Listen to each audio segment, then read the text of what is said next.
This whole concert, it's a trap. Wow.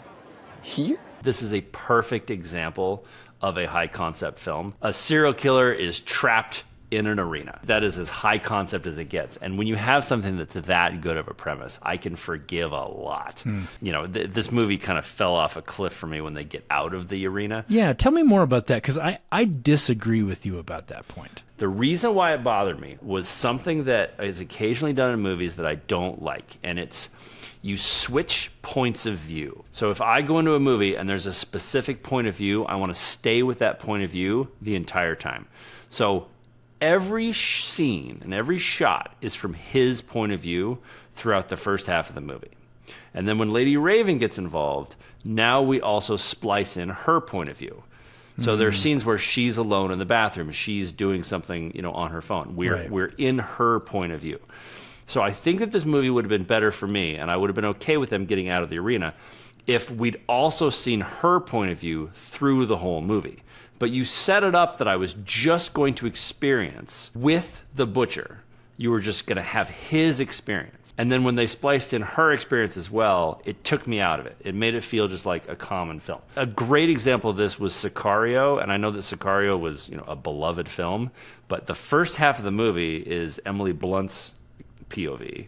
And then the last half of the movie is Benicio del Toro's point of view. And she just completely gets pushed aside. And it's two different movies sort of spliced into one. The Lady Raven character was part of the setup. They came to her and like, we want to set this trap.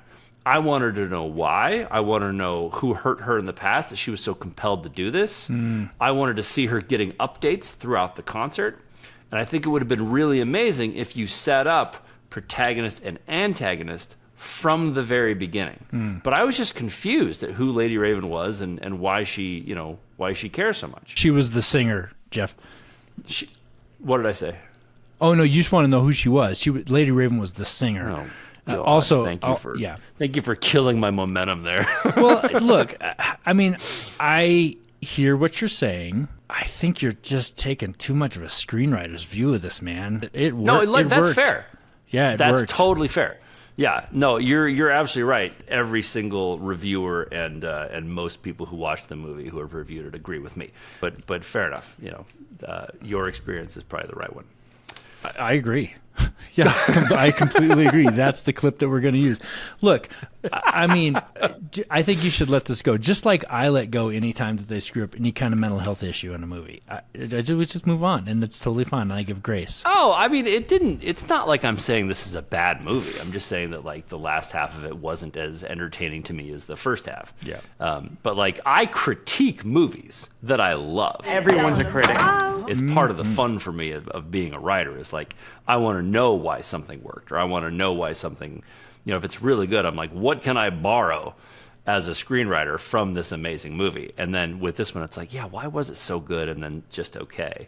And for me, that's what it was. Well, I think the other thing that made this movie good for me was